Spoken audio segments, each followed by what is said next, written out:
Welcome to the Fanboys Central Podcast, the place to get your weekly dose of nerd-fueled conversation and whatever else we feel like talking about. Get yourself a nice cold beverage and get ready for the show. And now, here are your hosts, Adam, Jake, and Ash.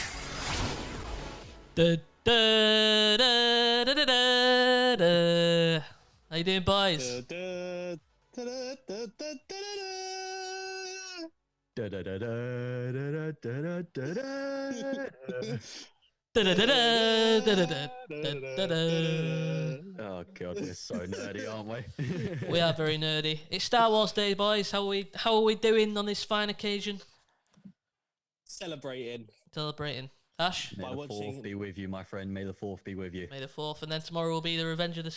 No, that's not tomorrow. No. That's Wednesday. So on the day of recording, it is May the 4th. On the day that it is released, it is Revenge of the 6th. Yes, so happy Revenge of the 6th, everybody, and happy May the 4th for us today, as of the day we're recording. So we're going to have a Star Wars themed episode, because why not? It's a Star Wars Day. It's only fitting, as you said. Can I just go back to something really quickly? Just the way that Ash said Revenge of the Sixth seemed overly sexualized. Why? The way he just rubbed his face. It was just the way you said it. Revenge I mean, of the 6th. it was that. It's the way you just stroked yourself. It was like a evil mastermind sort of I mean, stroke. Revenge of the Revenge of the 6th. 6th. I don't remember the sexy version of Revenge of the Sixth. Unlimited power, mate. Okay, Unlimited power. I feel like we already need a segue from Ash to, Right, to I've pull got us this, back. guys, I've got Pull this. us back. Right. We're force pulling this one back. Oh, and, I like it. I like moving it. on. oh. Oh.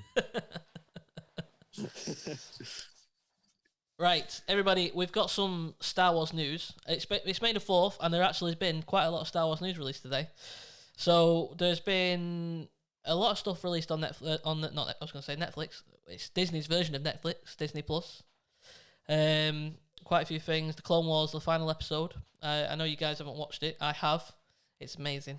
It's very, very good. You skipped ahead. I skipped ahead. I've watched some bits and bobs over the years, but I've never really watched the entire length of every series. But I don't. Well, to be fair, I don't think you really need to see to the last, like the entire Has series it to made watch. you want to watch the rest of the series, though?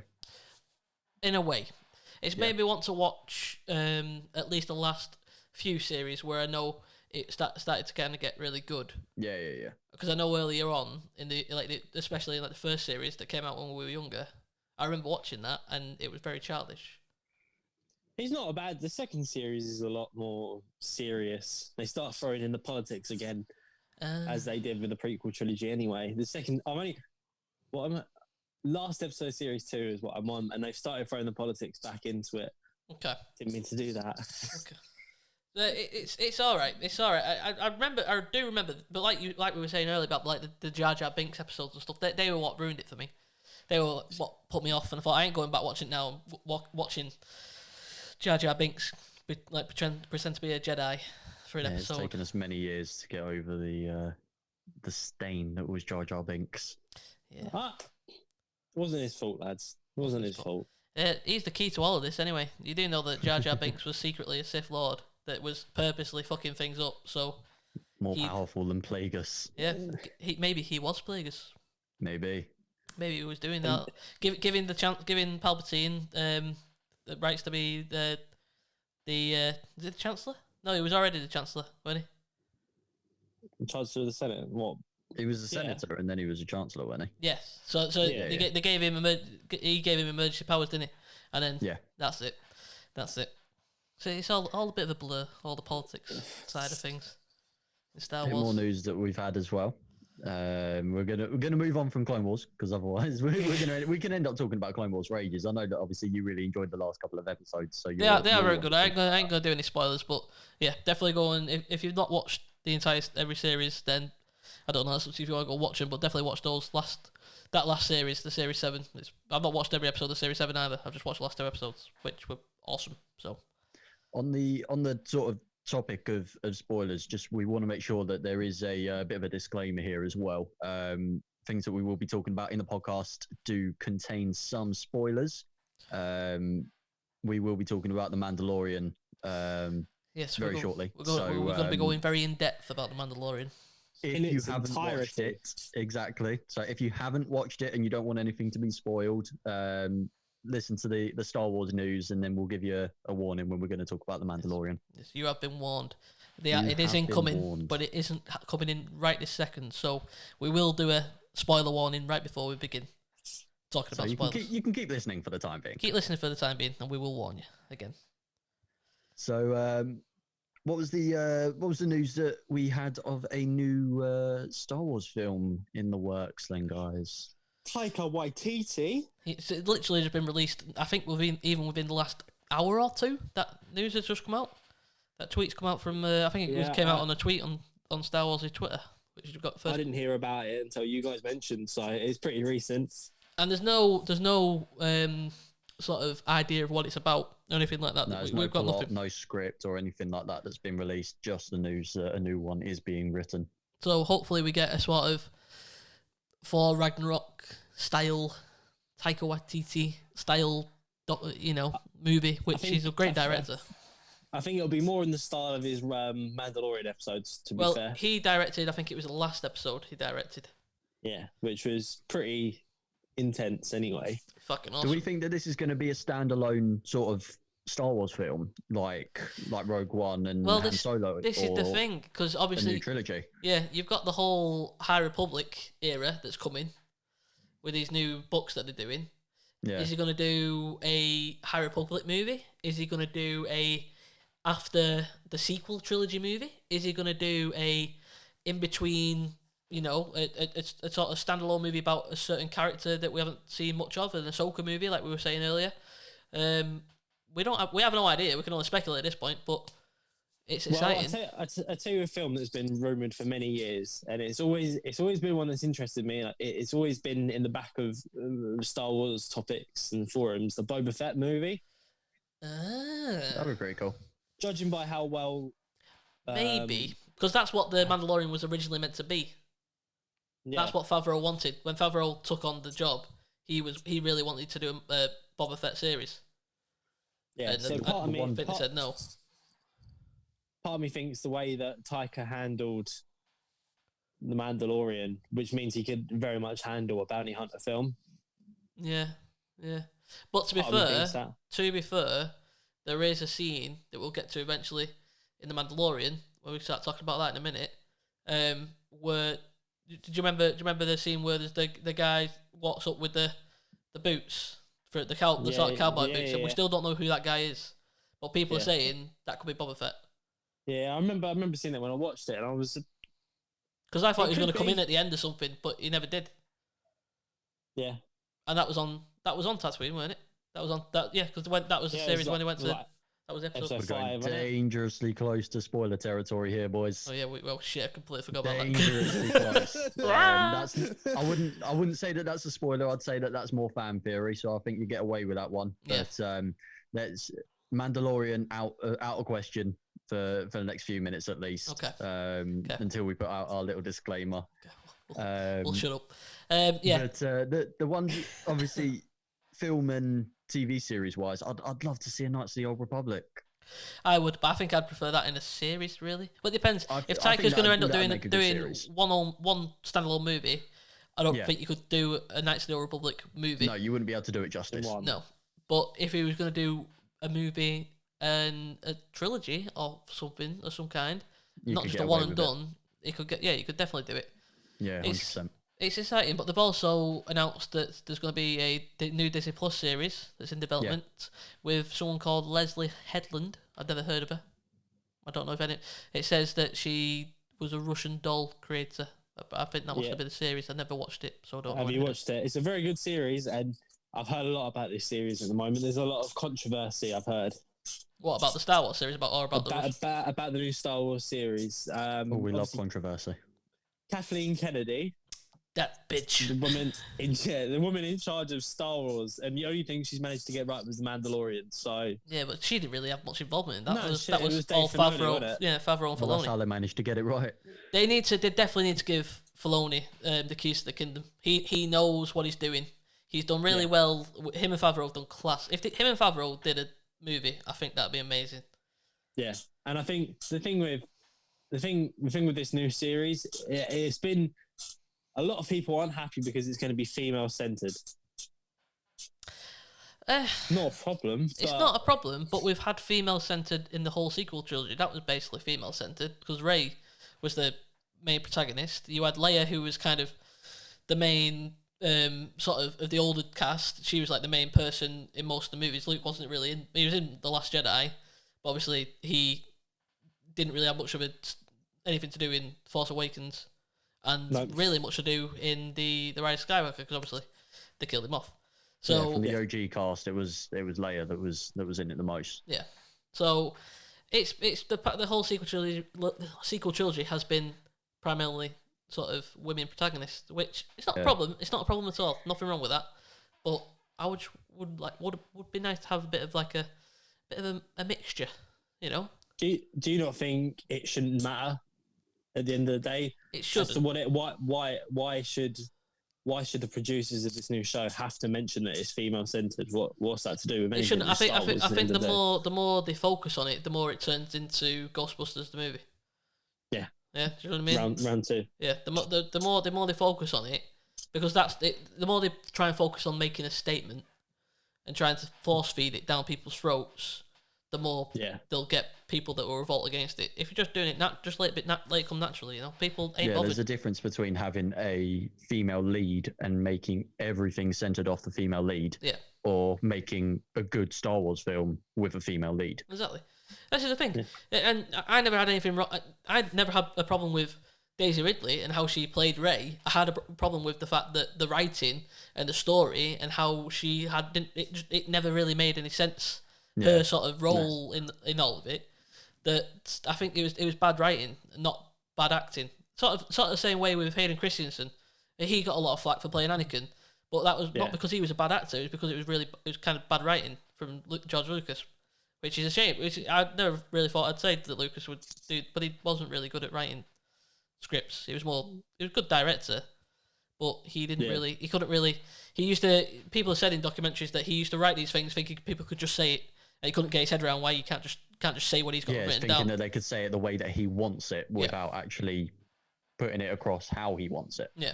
But if it wasn't for Mr. Lucas, we'd have midichlorians, would we? That's true. They've not really been mentioned. So relevant lately, hasn't it? Yeah. Oh yeah. Weird, I think in terms of sort of, I will rein it back again because I know how much we want to talk about Mandalorian. So there's only a couple more bits of Star Wars news. Well, we've got time. We're only about 13 minutes in at the most, so we got time. Yeah, but I know what we're like. Once we start talking, we're never going to stop. That's the whole point of a podcast, mate. So, sort of video game news. Got a couple of bits that I mentioned to you guys earlier. Yep. First off is something that I know Miller was excited about, and I told him as soon as I found out. For a limited time only in Fortnite, you can get Star Wars cosmetics again. Woohoo!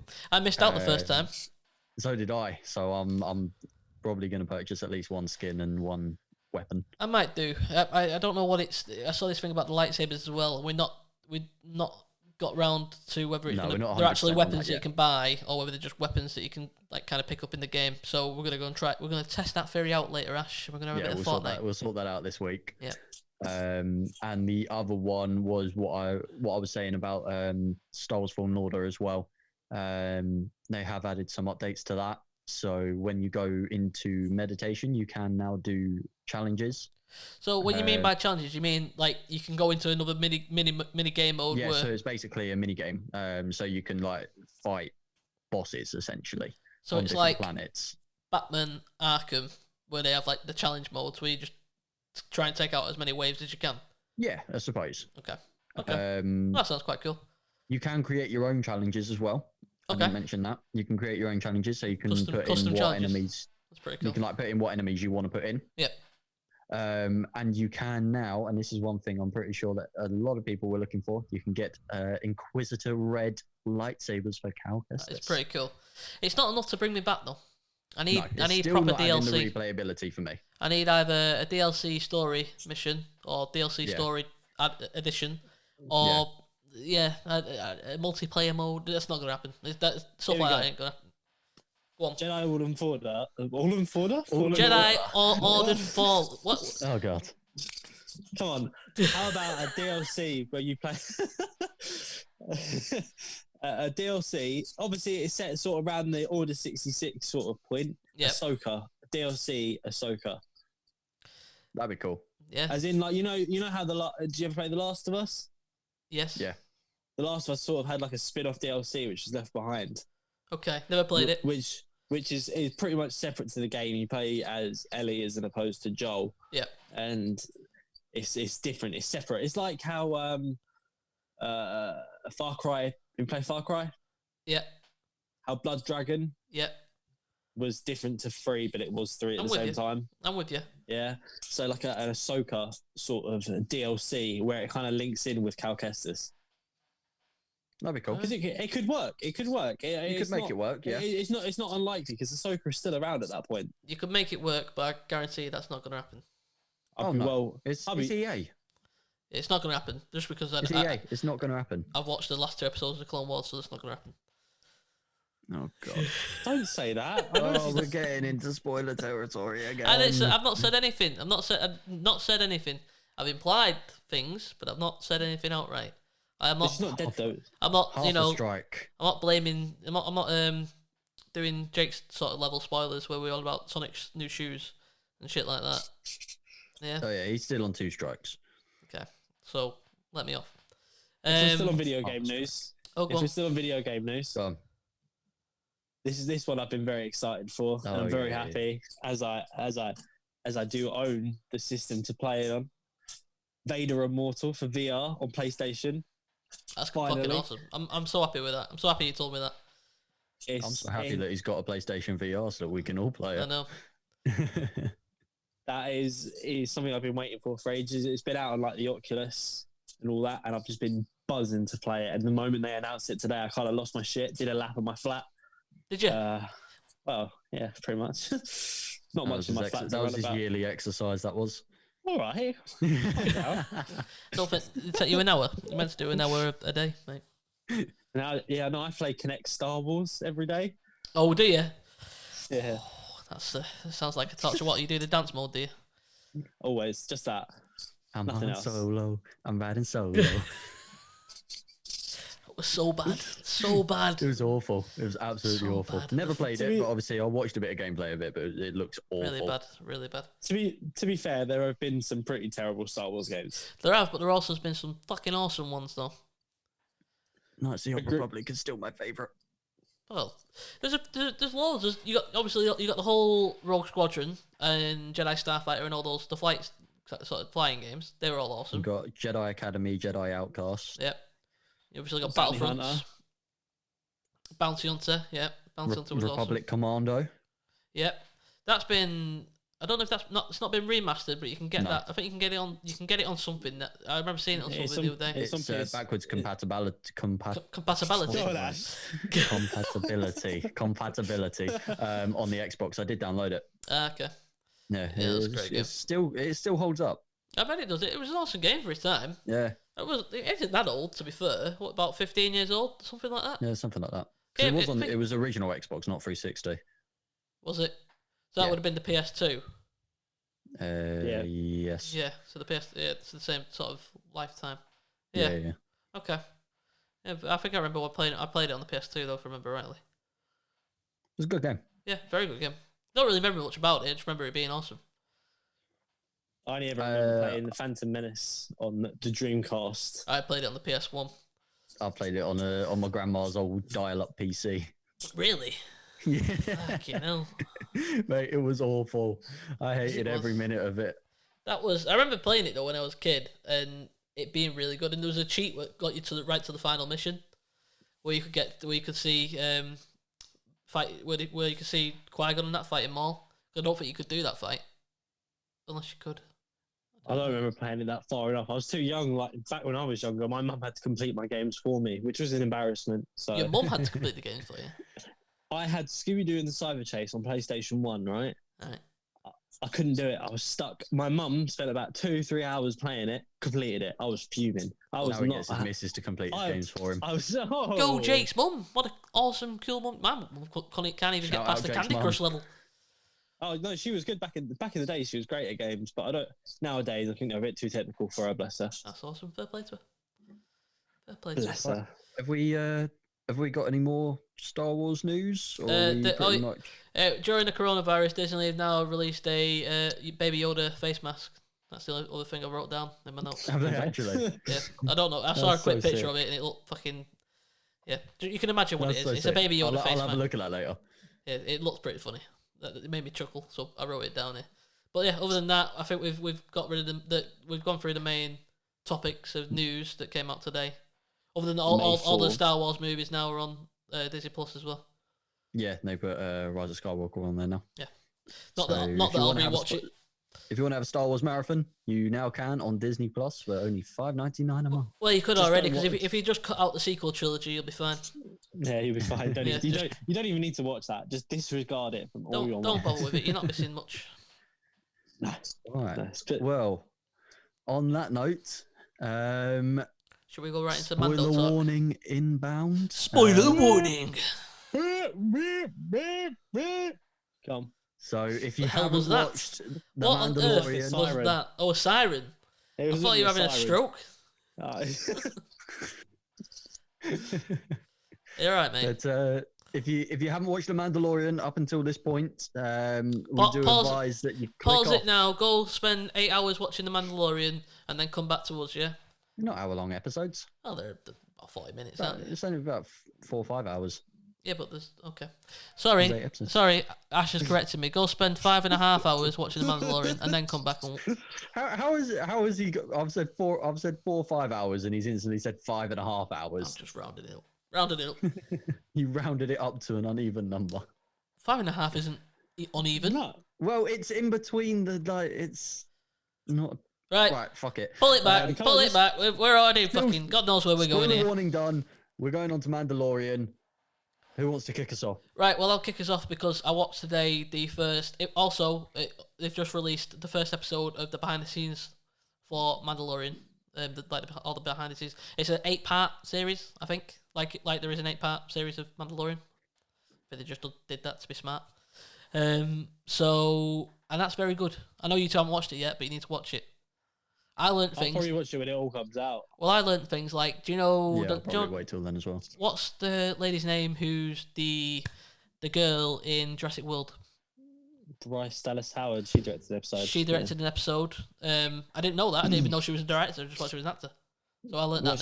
She's the daughter of Ron Howard. I never put that. I never put 2 and 2 together there. So she is. So she is. That makes perfect sense.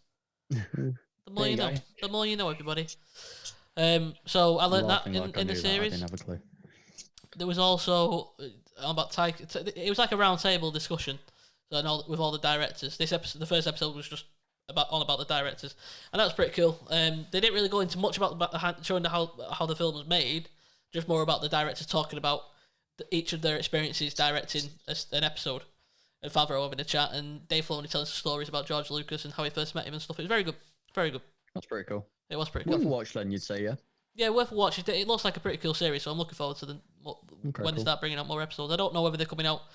I imagine they probably just come out weekly. Because I'm surprised they didn't just put the whole thing out all in one. Yeah. It would make sense, wouldn't it? Well, for a behind-the-scenes series, that's not really something people are going to wait for each week. You know what I mean? Most of them behind the scenes, they just bring out like a feature-length one, don't they? Yeah. I don't know. And sort of leave it at that. So, they're trying something new. They're trying. I think it's more just because to grab people's attention spans for like a behind-the-scenes thing, a little half-an-hour episode in little snippets. People can do that more than spending for watching a 3-hour documentary. Yeah, well, at this point in time, I think people have got the time to watch a 3-hour documentary. That's true. There's also a documentary on Disney Plus, a Star Wars documentary called Empire of Dreams. It's a documentary about the original trilogy. Watch it. Okay, it's cool. Really good. If you're a Star Wars fan, it just shows you how they made the entire 3 original trilogy films. It's awesome. Is that something that's been out for a while, or is that something that was? It's not a Disney documentary. It's just obviously gone on there because pretty much when the original trilogy actually came out. I think it came out. I think it was like a bonus feature for when they brought out either one of the prequel movies or something like that. It came out in the early 2000s, I think 2005, something like that. It's still good though. It still holds up. It's a very good documentary. Disney Plus are very good at their documentary series. I've been watching one on Disneyland. I have. Is it the Imagination one or Imagineering? Yeah. Imagineering? Yeah, I've watched a couple of episodes. That's really good. That's really good. I was like, you kind of get lost in it, don't you? Yeah, they've got a lot of the National Geo stuff on there as well, which is quite good. That makes sense. Well, there's a lot of documentaries on there, eh? It would do. Would do. Anyway, back to Mandalorian. So, Mandalorian. are we gonna? I don't know how we're gonna do this. Are we gonna go episode? Are we gonna go episode? I don't know how in depth we're going. Are we gonna go episode by episode, or are we gonna just talk broadly about our thoughts? Should we? I don't know. I mean, we could go with like what our favorite points of the Mandalorian were, or we can sort of summarize each episode, or. Well, I can't. Actually, have you written down each episode and kind of? Do you know? Are you aware of which? You'll have to remind us because I've watched it the entire series, but I've not watched it for a few weeks. I've got something on my computer. Well, my laptop where it sort of does. I'm trying to get my head around this. I haven't watched it. I watched obviously the first episode a few weeks ago when it first came out on Disney Plus, but I've only watched the last episode the other day when it came out. So first episode, obviously introduction to Mando. He goes to the guild, which is the for the bounty hunters. Is that the one where it's got the blue guy at the start? Yes, and he puts him in carbonite. Yes, because it's got that scene where he has that bar fight and he drags that guy through the door and he chops him in the door. Yeah, that was that. That's what as soon as because that was right at the start of that first episode, and when that happened, I was like, "This is gonna be fucking awesome." They set the tone, didn't they? Yeah. They set the tone. From that scene, you can tell what this is going to be like. Yeah. Like this is going to be Western in space. Yeah, and it was. It definitely was. Mando. Well, it's nice to see that they've made some progression and that carbonite freezing is now more portable. You can now do it on the go in your ship rather than having to. And in that episode, it was the first ever time you saw a toilet in Star Wars, because the blue guy goes for a shit. Oh, really? Yeah. Well, when he's on the ship and he asks where the toilet is, is there actually a toilet on there? I think there's a toilet on there, yeah. I don't think he actually goes to the toilet, does he? No, I'm sure. No, he sneaks to look at the weapons, doesn't he? There is a toilet on the... Maybe it's people saying that it's the first time because Mando says go to wherever on the ship, implying there is somewhere on the ship that there's a bathroom. So maybe that's enough confirmation that all fans need. I can't remember it in too much detail, but it's I know he does mention about doing it. I think so. Yeah. Going for a shite. I just think it's a bit weird that we've never seen a toilet in Star Wars. Like out of all the media, and I've never known a character just go like, "Oh, I'm just Anakin. I'm off to the toilet." We haven't seen the toilet, but we have seen a massive shit in Jar Jar Binks. Yeah, that's true. All right, that was. I'm sorry. Maybe Jedi's use the Force to whiz themselves. Can you imagine Yoda going for a wee? Sorry, that's just a weird thought, but hold on. I was gonna do Yoda impression then. No. Do it. No, you've enticed the audience now. You have to do it. Need a shit I do. Oh, so. Go for a shit I must. I love the fact that every time we talk about Star Wars, we manage to get you to do a Yoda impression. I do like doing my Yoda impression, I must say. It's that bad, it's good. In this episode as well, we are. He does get the tracker chip. It's called. It's like called the. It's not called the tracker chip. Is it called the tracker chip? Yeah, for this it's the tracker chip because for all of his other bounties you get like that hologram sort of disc, don't you? The puck. Is it called the puck? It's like a hockey puck, isn't it? Yeah, the puck. Yeah, it's called the puck. Yeah. But for this one, he just gets the tracker chip from. What's his name? Yeah, I can't remember his name either. This is gonna bug me. Hold on, 2 seconds. The guy that voices Dipsy Striggle in what's his name in Rick and Morty? Yeah, Dimply Pibble, isn't it? Yeah, but what's his character's name? Is he just called the Collector? No, he's not. He's got a proper name. He's got a proper name. Let me. I'll try and help. No, he's referred to only as the client. No, because that's not the client. Is the guy who works for the Empire? Yeah, you've got Grief Karga, who is the his guild contact. So that's the guy that pays him for his initial one. But the guy that gives him the tracker chip is the client. Ah, yeah. Grief Cargo. I didn't know that was his name. Yeah, Grief Cargo, played by Carl Weathers. Yeah, Carl Weathers.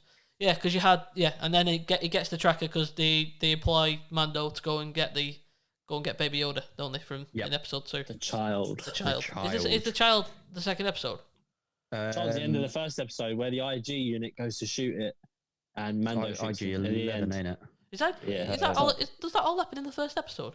Yeah. Does it? Because they when they go to where the tracker takes them, they get ambushed.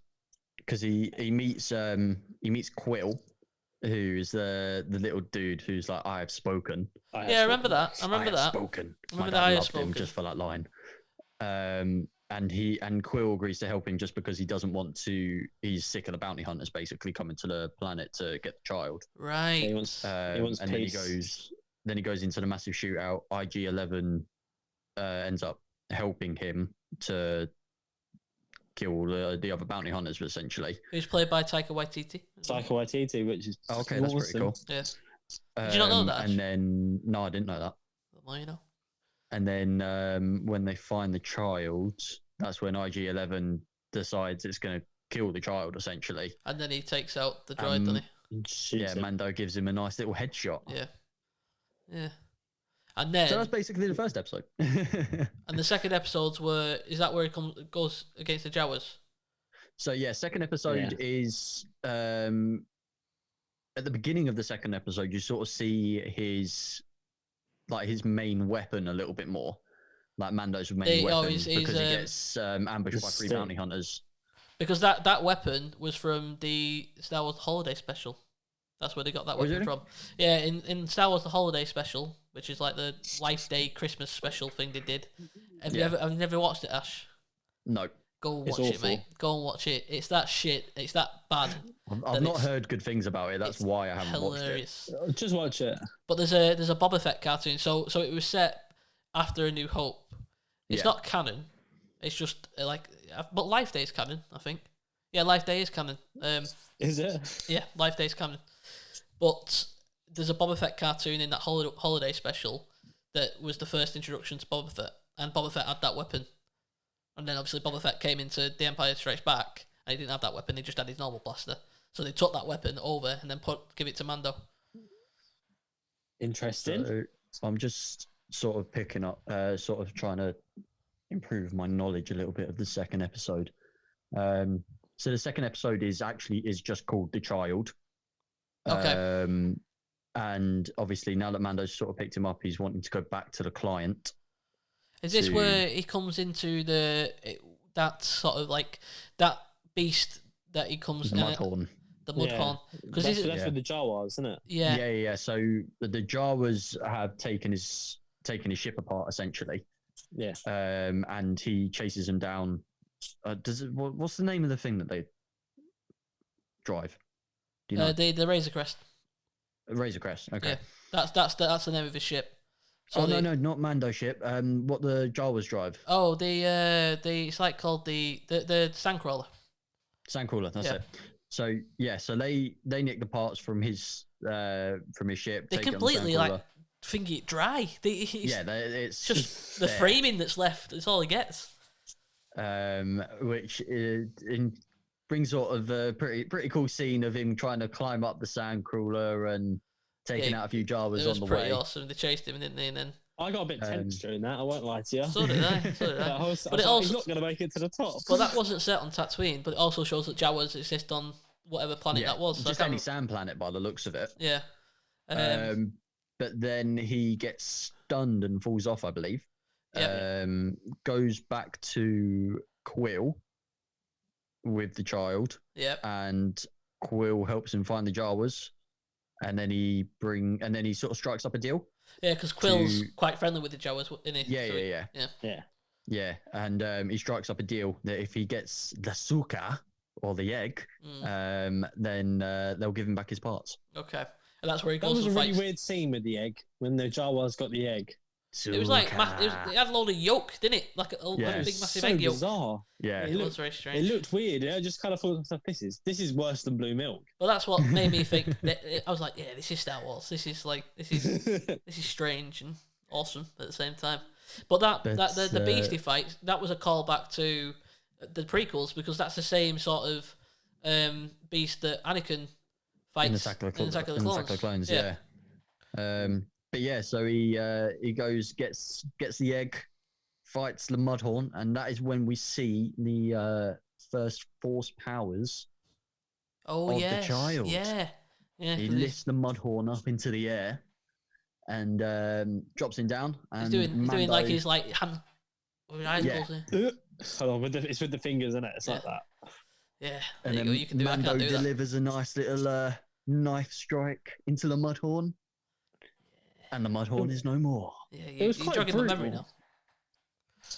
It was quite brutal. Funny. A knife that size is not going to kill a fucking Mudhorn with one fucking stab. Well, it looks like it did, mate.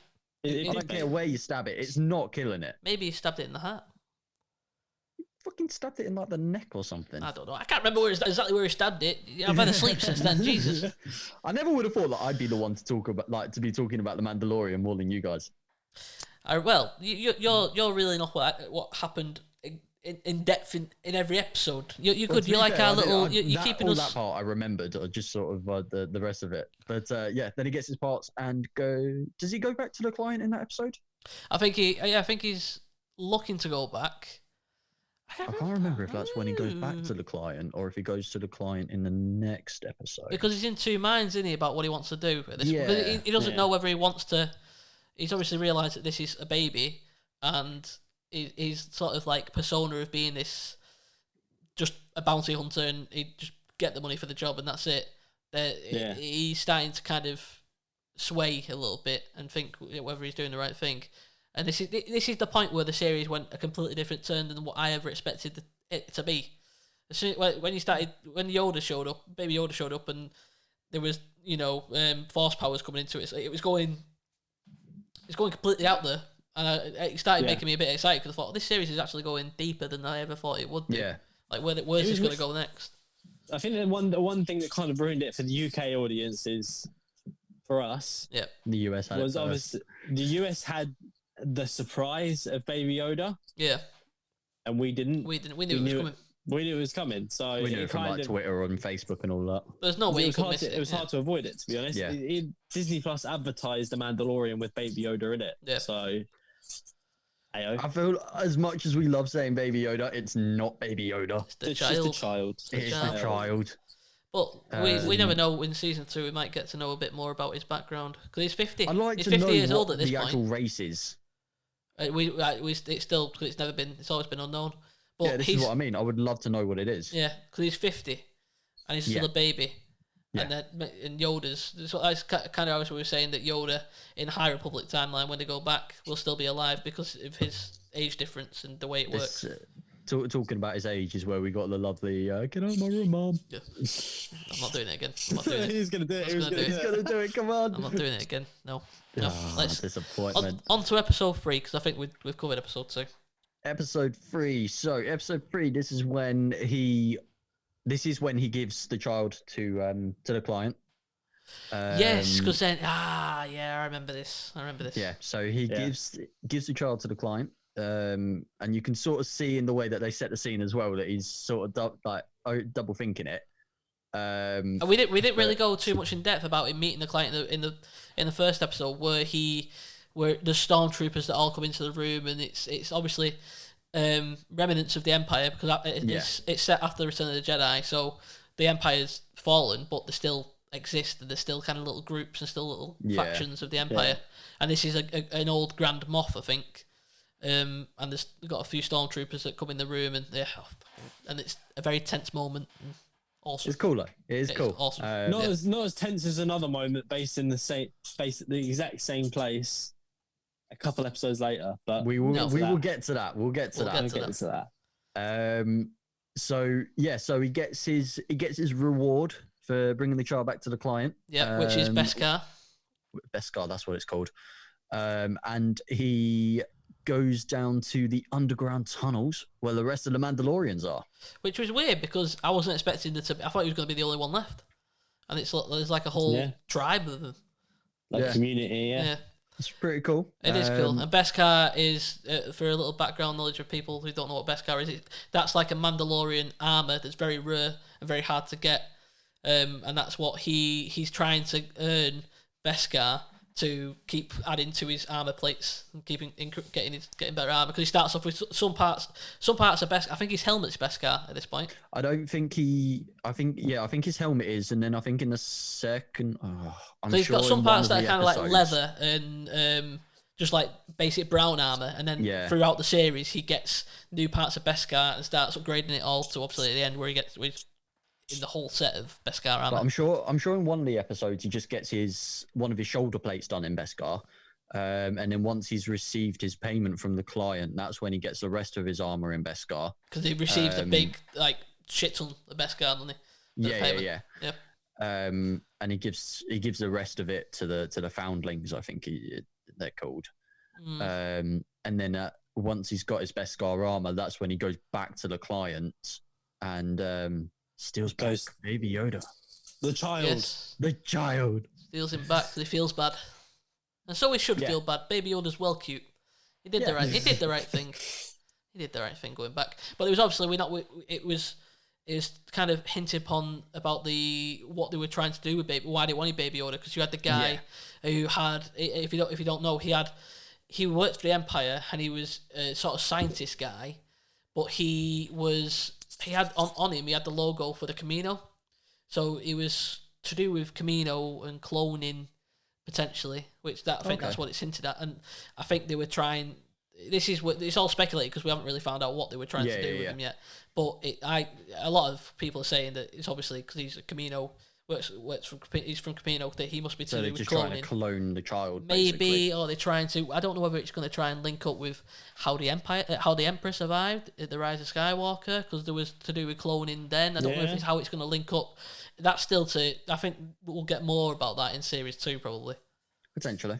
Well, we Hopefully. Should do. I think it will. It'll have to link up to something like that. It'll have to. Well, it's still set for an October release date, so. Well, I wonder if it's already all been filmed now, or if they had to. Yeah, it wrapped filming.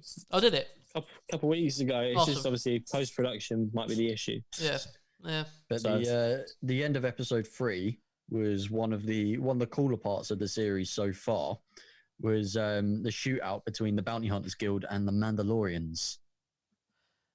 Oh, as he's leaving the town. When Mando's trying to get out of the planet. Yes, because they help him, don't they? They basically, and you get like the big tank guy who's a Mandalorian that's got the big kind of the big minigun, Gatling gun. Yeah. And do you know who that is? No. John Favreau. Oh, is it? Is it? Yeah. That's cool. He was. I'm going to just double check that. But right. Well, while you're double checking that, we'll go on to episode 4. I'm just going to confirm that. Chapter 4. It was called Sanctuary. I'm guessing by the name of the episode, you might know what episode I'm on about. Oh, this is on where the village with the kids. Yeah. So this is when he finds the ex shock trooper. Yeah. Who's now joined the rebellion, I think. Is that right? What's her name? Oh, not a clue. Oh, God. Let me see if I can find it. I can't think of her name. No, life of me. I'll try and find it. I'll try and find it while it's going on. So the first part of so when he goes to here, he's sort of thinking of leaving the child with the people that he's trying to like find sanctuary with, essentially. Yeah, I remember that because he walks off, and then what happens? Is it the ATST attacks? Yeah, so it's so it's the Sorgans, which is who he wants to leave him with, and it's the Klatooinian raiders. Who at the start of the episode they raid the village and steal everything, basically. Did they raid that village, or did they raid another village? No, they raid that village because remember, there's a part where the main sort of woman in the village hides under the basket in the water with her child. Yes, and that's a very tense moment. Yeah. Yeah, I remember that now. 'cause That's right at the start of the episode. Oh, by the way, I just googled about that cameo. I was kind of right, but kind of wrong. He doesn't play the tank guy. I thought he did. I don't know where we got that from. He voices one of the Mandalorians for a little bit. Oh, okay. I found I was out the half name right. of the shock trooper as well. Cara Dune. That's it. Cara Dune, yes. Played by Gina Carano. Yeah, Gina. She used to be a UFC fighter. She's been in quite a few things. She is my major crush at the moment. Oh, really? Yeah, she's super hot. Let's not let the missus hear that podcast. Should be fine. Okay, where were we up to, Jake? ATST part. Oh, the ATST part. Through the woods. So, but at the start of the episode, they don't they don't kind of show what it is, do they? They just show that it's like a noise, isn't it? Yeah, and then obviously you realise throughout the episode that they've got an ATST and that they've used one of the kind of tasks is to go and try and get this ATST off them, and then they kind of fail, but then they somehow end up succeeding. But there's also, is it in that episode where there's another bounty? I think it's near the end, where is it, I don't know if it all happens in this one episode. I'm trying to remember rightly, because there's little bits. There's a bit of a sort of romantical thingy between Mando and the main Cara Dune. No, not Cara Dune. Cara Dune's the muscled up lady. Yeah, it's the main lady of the Sorgons that you're talking about. Yes, yeah. He's sort of like a romantical because she wants him to stay with them and protect them, and because he wants them to look after the child, and she wants him to stay with the child and with her. Yeah. Because she tries to get him to take his helmet off at one part. Yeah, and there's a part where she's about to, and then there's another bounty hunter who's trying to kill Baby Yoda, or trying to kill him, if I remember rightly, and trying to kill Baby Yoda. Trying to kill Baby Yoda. And Cara Dune shoots him in the back. Yeah, I remember that. And she ends up staying, doesn't she? Cara ends up staying with them, or going doing her own thing. She never, because Mando asks if he wants to come with her, and she doesn't, if I remember rightly.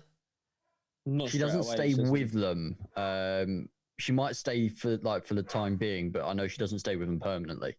I'm pretty sure they ride off in the cart together, but I'm not 100%. Don't quote me on that. Because I know she's still in it later on in the series. Yeah. But I don't know. I can't remember how I'm sure she stayed, and then he bumps into her again at some point. But that's pretty much the episode there. I should have. I think it has one of the cutest Baby Yoda moments. Just want to say, this episode is when Baby Yoda is playing with the kids, child, and he's running about. That's probably undeniably the cutest. He's like waddling about with his arms out like that. Exactly. Yeah.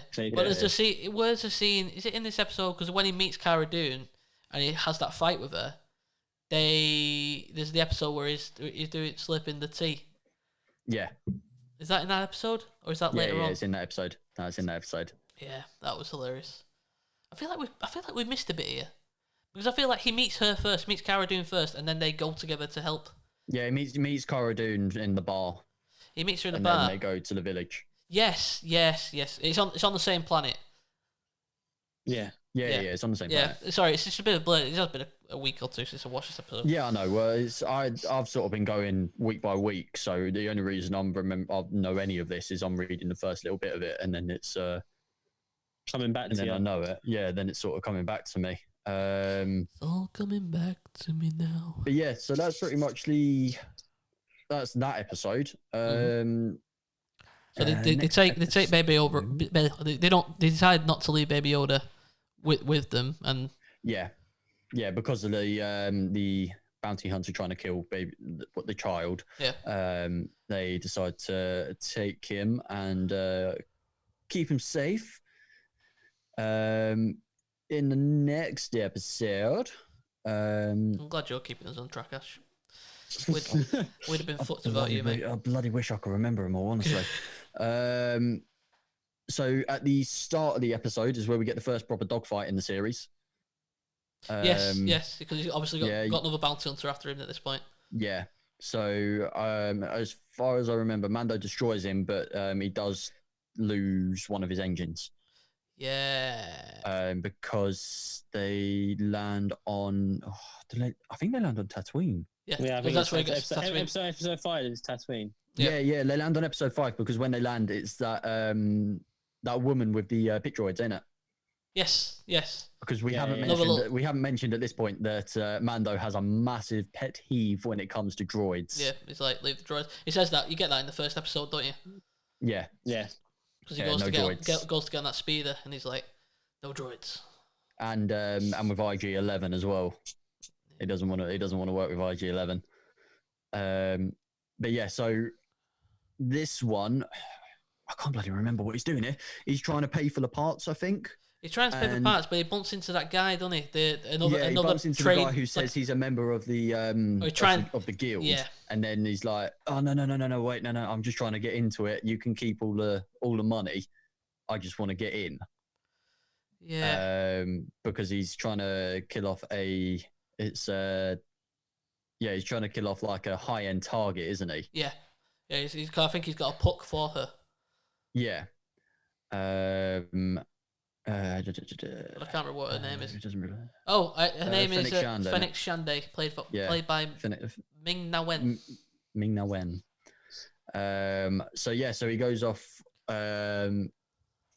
with Toro on speeder lights to look for Shand. Yes, and he find them. They have a bit of like she has a sniper, doesn't she? Yeah, and that's where they go. They have a bit of an altercation with Tusken Raiders, where Toro loses his goggles, his binoculars even. And that was a good callback because Mando kind of he can talk to him, can't he? And they have a bit of a negotiation. Yeah, so that was pretty cool. Lets him have let him have his speeder or something.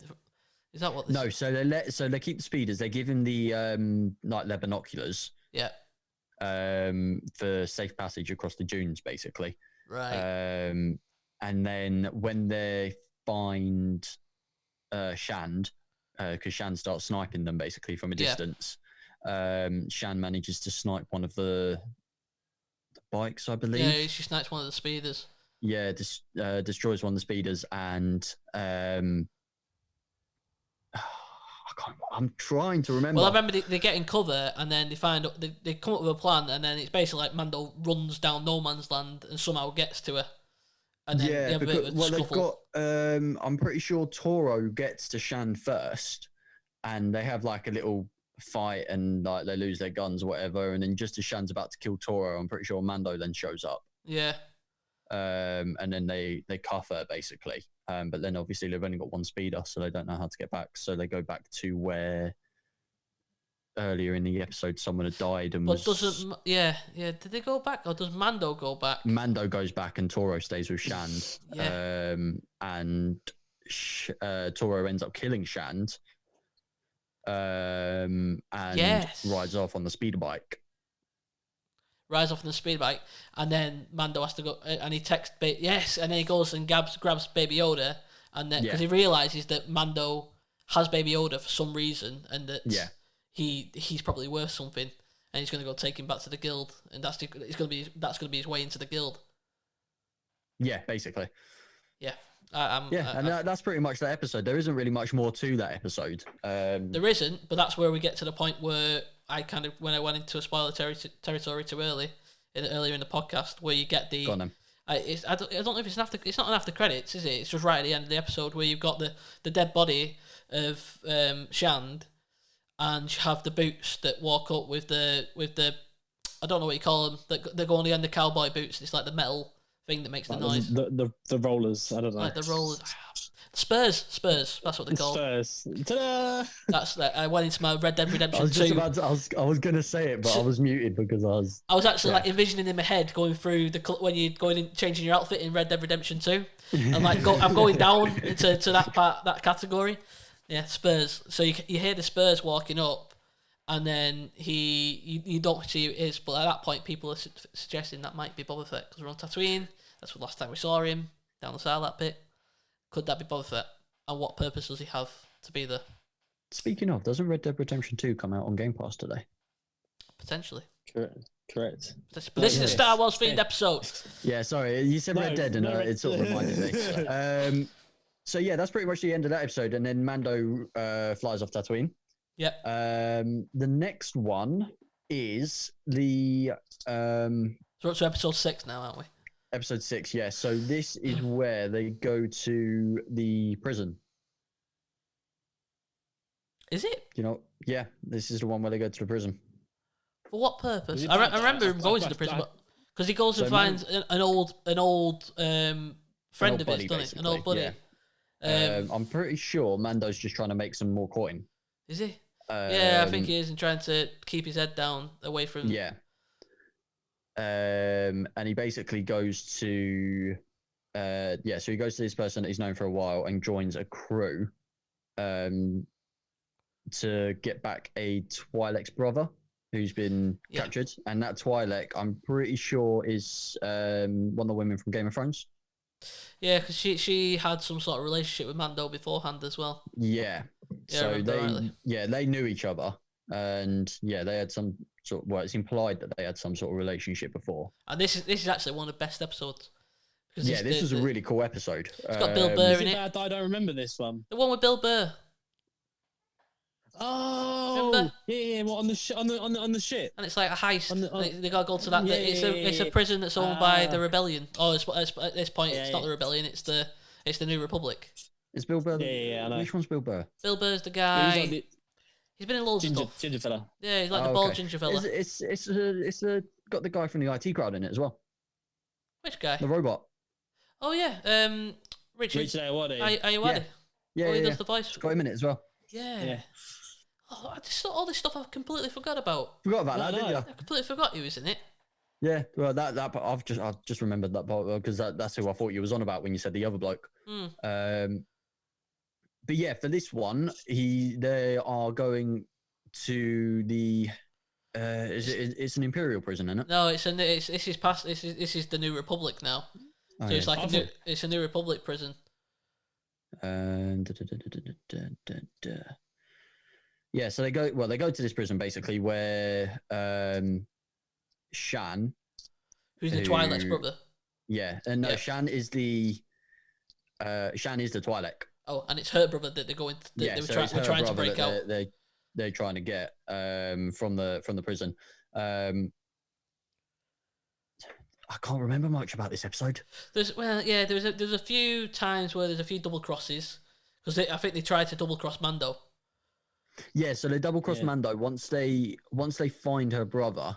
Well, before they do that, they get to the control center of the prison basically, and there's a bloke in there who's controlling it, who's got this button which calls like destroyers or whatever. I don't know what they're called. Brings them to the prison basically to destroy it. Because they've got it's just not starfighters, X-wings come and blow it all up at the end. But this is before that because there's those like sort of robots that are going around patrolling the prison that they keep having to destroy. But you get like the awesome strobe light scene with Mando. Yeah, There's like that's badass. yeah. With the red backdrop in it, and Yeah. like the red lights. Yeah. Awesome little scene. That's the bit that was like it's quite tense, but you can see Mando coming slowly but surely, and he gets there and it's like, oh, this is fucking cool. But yeah, after the part with in the command center, that's when they find Shan's brother, and that's when Mando gets locked up. Yeah, and Mando And then they escapes, doesn't he? They go to try and They steal swap Mando's that's how they shit. double cross him. So he gets him out the cell, and then they push him. They kind of like get Mando in the cell. Yeah. Yeah. They So that's essentially just push him into the cell. Yeah. And they're going to steal Mando's ship. Yes, To but get they away. don't know Baby Yoda's on the ship at this time. Well, Zero does. Richard The Ayoade robot. does. Yeah. Oh yeah, because he detects a life form on the ship or something, doesn't he? Yeah. And yeah, basically the child just messes with him for a few minutes. Like, Home Alone. Yeah, basically. And so that goes into a pretty cool thing with Mando pretty much killing off every member of the crew. And taking I think he ends up taking Jan's brother to back to where he got the original job from. He takes him back to his old buddy who gave him the job in the first place. Who gave him the job. But because he's been double crossed so much, he's got the button that the person in the command center had. And puts it on Shan, on Shan's brother. Sorry, and then the New Republic fighters come in and destroy the station. Basically, and that's where you see X-wings. Yeah, that's when you see the X-wings. A pretty cool nod. So that was a pretty cool episode. Yeah, that was a pretty cool episode. So we're getting actually quite near the end. Yeah, we're getting near the end of the series now, aren't we?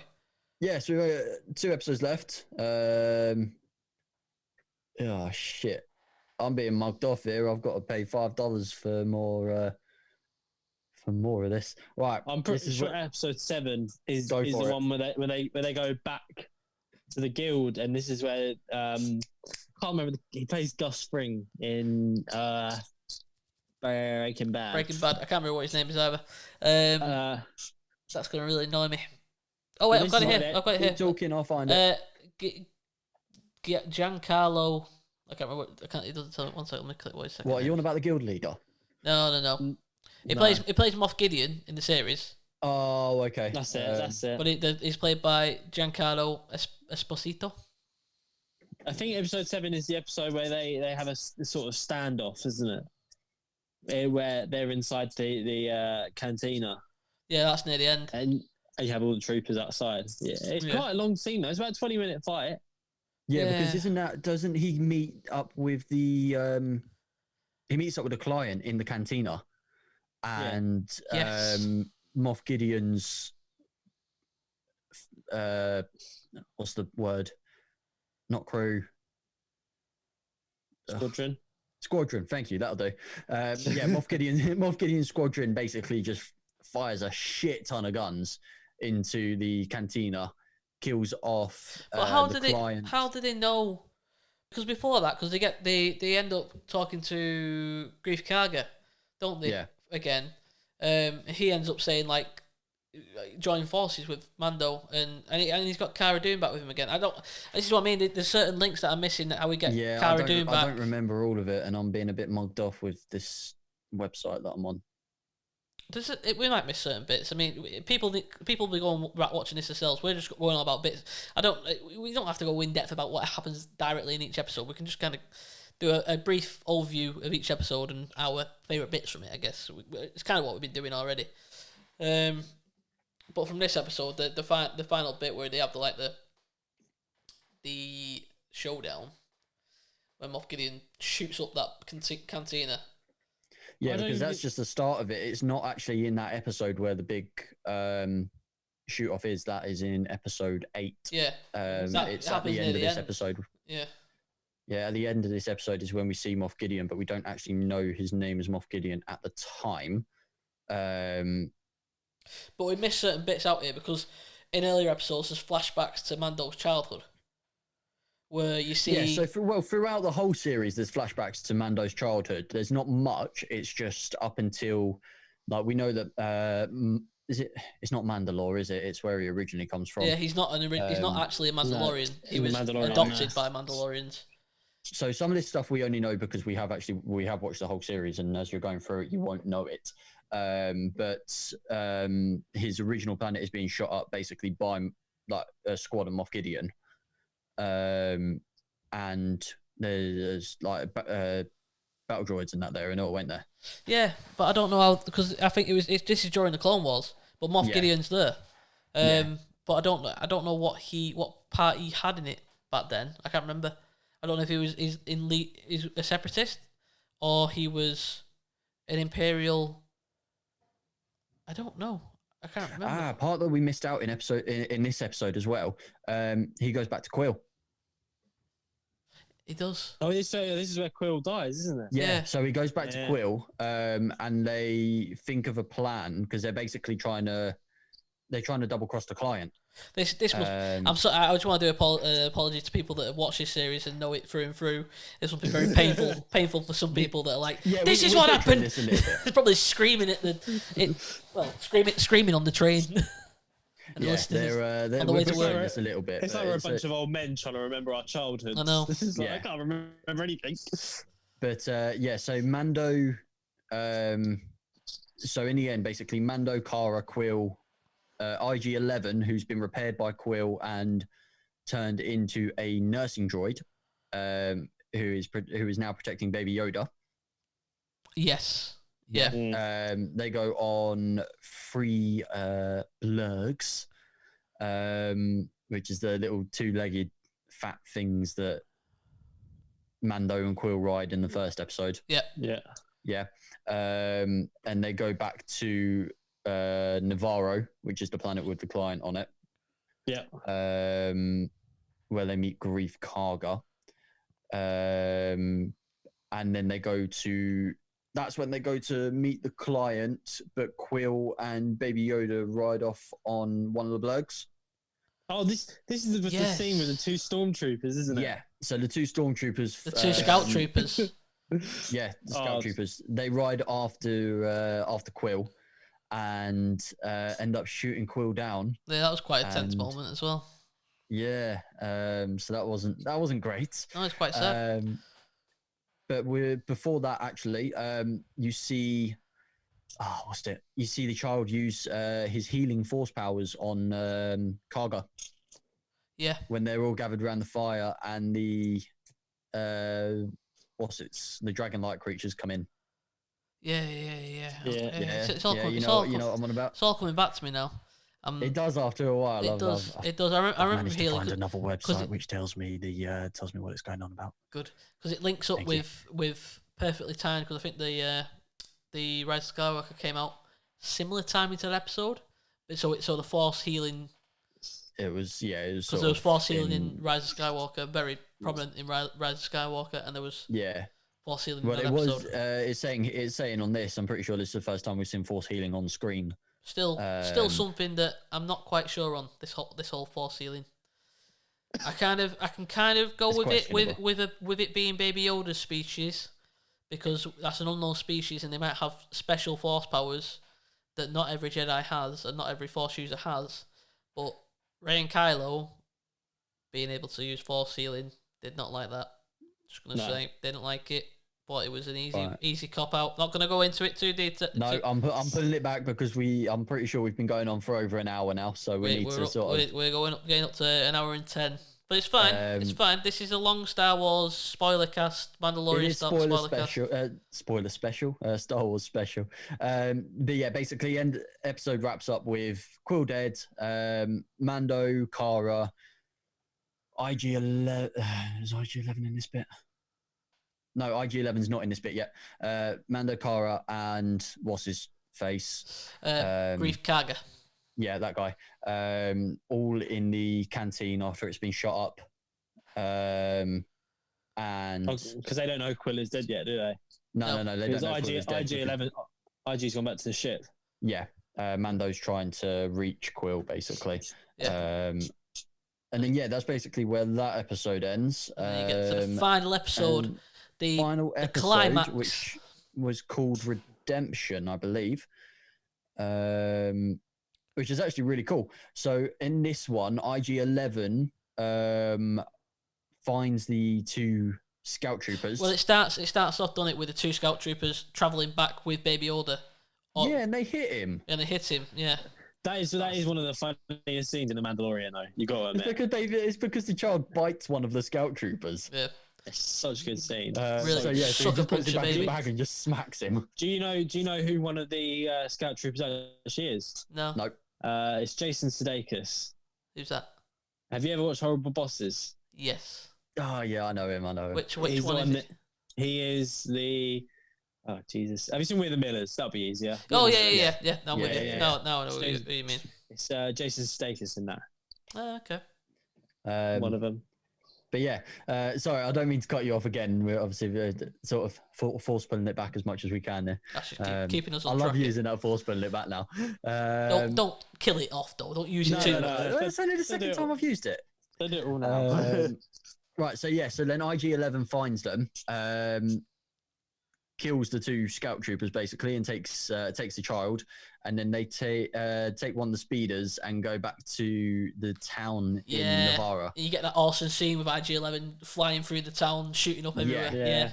Yeah. So IG-11's going in. He's got 2 blasters, and is basically just shooting up the whole town. Yeah. Turns around so that Baby Yoda's on his back, and then moves his arms forward and Baby Yoda's just like laughing his head off through all this. Yeah. So he's loving this.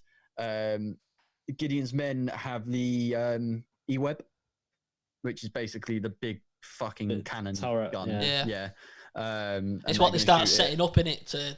Yeah, and then this is when IG-11 actually comes in and starts taking out like the rest of the squadron that's there, and then Mando, Cara, and Grief. Yeah, him. Thanks. I keep forgetting his name.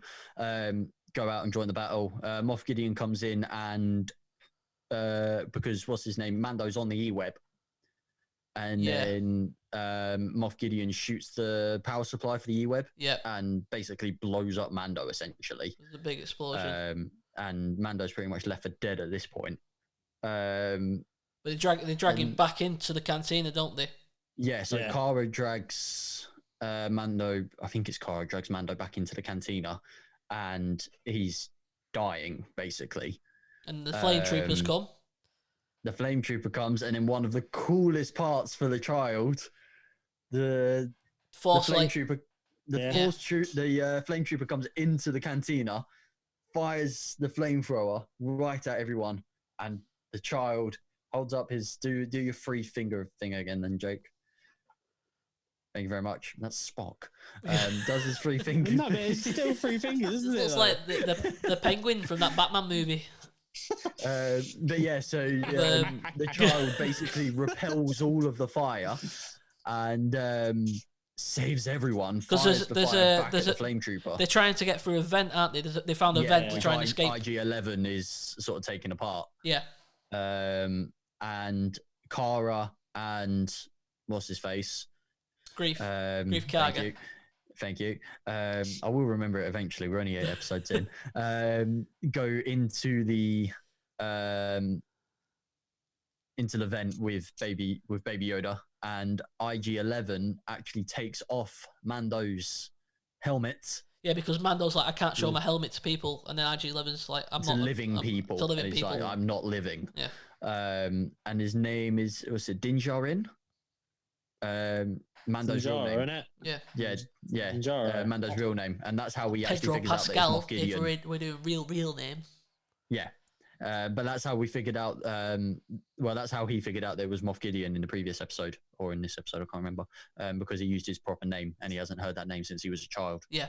And IG-11 uses some sort of spray, Bacta spray or whatever it is, to heal the wound on the back of Mando's head, which is essentially killing him. And then they go through the vent and go to where the Mandalorians were in the first episode. Yeah, only just the helmets this time. It's just the helmets this time, isn't it? It's the helmets. The troopers have come in and killed all the Mandalorians. Yeah, but there's still that one Mandalorian left, the one who I was trying to build the tension. Sorry, you ruined it for me. There's still one alive. I'm jumping ahead. There's still one alive. So the one that creates Mando's armor with the Beskar is still alive. Yeah. And puts the signet of the Mudhorn on Mando's armor. Yep. And gives him his I don't know the actual word for it. Gives him his jetpack. Yes. Oh, I think jetpack. We'll just go with jetpack. I'm pretty sure it's like Phoenix something. I'm not 100% sure, if I'm honest with you. I'm going to try and find it.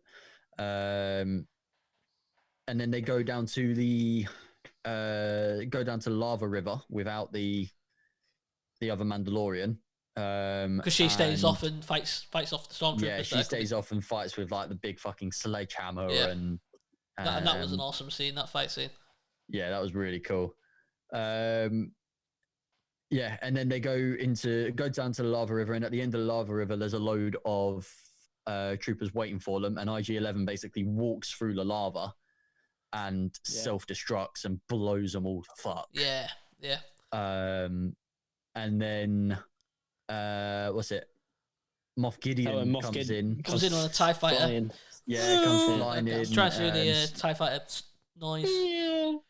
Yeah, so he's basically shooting them off, and I love that. And Mando uses one of his like grappling darts, grappling hooks, grappling darts, whatever, and attaches himself to the TIE fighter, and he's just being fucking flung about everywhere. No, that's a fucking motorbike. I don't know. Because that's the first time when he uses his jetpack was to actually jump over the TIE fighter, I'm pretty sure. Yeah. And then he attaches himself, and then he blows up the wing of the TIE fighter with a detonator of some sort. And the crash.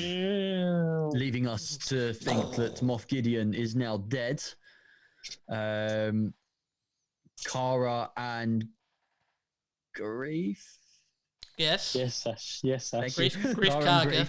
and Grief, end up staying on the planet, and Mando goes off to another planet somewhere. Mando goes off to go and try and find a Force user. Yeah. Ahsoka. One of his kind. One of Baby Yoda's kind, he says. We won't get too much. We're not getting into theories. We've been doing this for too long now. We can have this for too long. No, we can. Once we get to the end of this episode, we'll have a little minute where we just talk about what we think's going to happen in season 2. But we'll get to that in a sec. So we all think that Grief is dead. Mando's gone off. Not Grief is dead. Grief and Cara go and do whatever they're doing. Mando takes the child to try and he's going to go and try and find someone. And then another Force user. And then at the end of the episode, Jawa's going and going to take apart Moff Gideon's. Scavenging, aren't they? They're going scavenging that TIE fighter. But then the coolest part of the series, the Darksaber. The return of the Darksaber. We see the Darksaber. And it makes sense because, Jake, you haven't got up to this point in Clone Wars yet, but the Darksaber is from Mandalore and he was on Mandalore. Yeah, so it's a Mandalorian weapon. I just got up to Mandalore on Series 2. Yeah, so he's got the Darksaber from Mandalore. No one knows how, because the Darksaber's been through different owners throughout the Clone Wars series, so no one knows how he got the Darksaber yet. So he basically cuts his way out the TIE fighter with the Darksaber, and then there's a pretty cool shot of him sort of standing on there with the Darksaber in hand, and it was pretty awesome. Unexpected. That's basically where the series finishes. I would like to apologize to everyone for my awful recapping of the 8 episodes. It's better, mate. If we didn't have you doing that, then this podcast would have been a fucking God. It would have been a nightmare. I did my best. We should have prepared better, but then again, I did start typing notes up earlier, but I fell asleep. So that's all. That's all.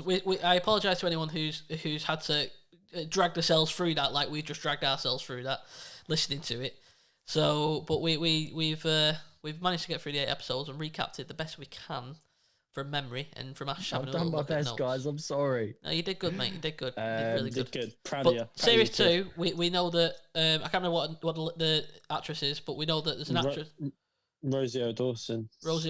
She's going to be playing Ahsoka, the first live action Ahsoka. It's not confirmed yet. But it's kind of cards, and it's going to happen, but it's not officially confirmed yet. It's not officially confirmed yet, but no, it's there. It's going to be there. It's going to be happening. So the chances are that's who I think that's who Mando's going to go and try and find, because he's going looking for another Force user. Am I right in thinking that's where he's going? I'm sure he's going to find somewhat, because he says like I'm going to go find another one of his kind or something like that. Yeah, but I think if that was to happen, he couldn't be going off to find Ahsoka, because if he was going to find Ahsoka, then chances are he would find Ahsoka, and then he would try and leave the child with Ahsoka, and then we would see the child in the Clone Wars. Oh no, because hold on, get yourself in the right timeline here, buddy. We'd see it in Rebels then. No, because the Rebels is set before. Rebels is set between A New Hope, after Revenge of the Sith and between A New Hope. And A New Hope, yeah. I think I'm getting my timelines mixed up. And the Mandalorian's set after all this. Mandalorian's set in between the sequel trilogy and Return of the Jedi. So it's set after Return of the Jedi and then before the sequel trilogy. The Okay. Rebels is set after Revenge of the Sith and before A New Hope. Clone Wars is set... Attack of the Clones and Revenge of the Sith. Yeah. Okay, right. I'm caught up then. So Ahsoka So at this Ahsoka- point is going to be really old, it looks like. Not really old. She's quite young. Like, Yeah, but we don't know what happened to But Ahsoka because of one of the she's an adult. episodes in She's one an of the adult. series, She's but- an adult in Rebels. Like she's grown up in Rebels. And Rebels is Yeah. set before A New Hope, so she will be relatively older. She'll probably be, yeah. yeah. But Right, also, well, she's not the only Force we're user. waffling. I know, but she's not the only Force user alive at this point. Luke's alive, so we could And Leia. and Leia. So you never know. Yeah. We could get a Sebastian Stan, Luke, Luke. which would be pretty Fingers awesome. crossed. Have you seen the comparison between Luke and Sebastian Stan? Yeah. No. Mate, how I was It's going to say uncanny, Harrison's it's uncanny. Mark Hamill and Sebastian Stan when they look younger. There's like a comparison picture of Yeah. his face on Luke's face, and it's uncanny. What's his name? Sebastian Stan. He's He's the Winter a Soldier. Winter Soldier. Oh yeah. I know who you're about. That'd be crazy. I'm thinking. I don't think that's going to happen. I think it's two. I think Luke will only be in the movies, but it would be pretty cool to get Luke in the series. Yeah. Yeah, One that day, is maybe. quite a comparison, actually, isn't it? Yeah, but yeah. So I think we'll wrap up here. I mean, I know we have kind of dragged ourselves through this Vaguely. episode, but it was Star Wars Day, and we wanted to talk about Mandalorian. We've been holding off talking about it for ages because we were waiting for it to come out on Disney Plus, and we didn't want to just go talking about each episode each week. We thought we'd do like a whole roundup of every episode. I know we didn't do it very well. I did my best. No, it's not. I'm not saying you did bad. I'm Don't just hate. I'm just saying It's a collective. it's a fuck up. collective fuck up. But we never plan. This is the whole point of this podcast. We never plan, and usually when it's a shambles, that's when it's best anyway. So we went through all the news at the start. So we'll wrap it up now. Happy. For those of you that have stuck with us while after the first part and when we've gotten to the spoilers, we do thank you for listening through Yeah, all of that. yeah. If you managed to make it all the way, That must have been very difficult for you. Yes, it has been very difficult.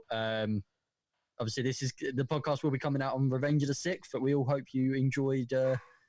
May the Fourth be with you. Yeah, happy Star Wars week. Let's just Happy turn it into a Star Wars week. week. Happy Star Wars week, everybody, and may the Force be with you. May the Force be with you. Until May next the week, Force be with see you again.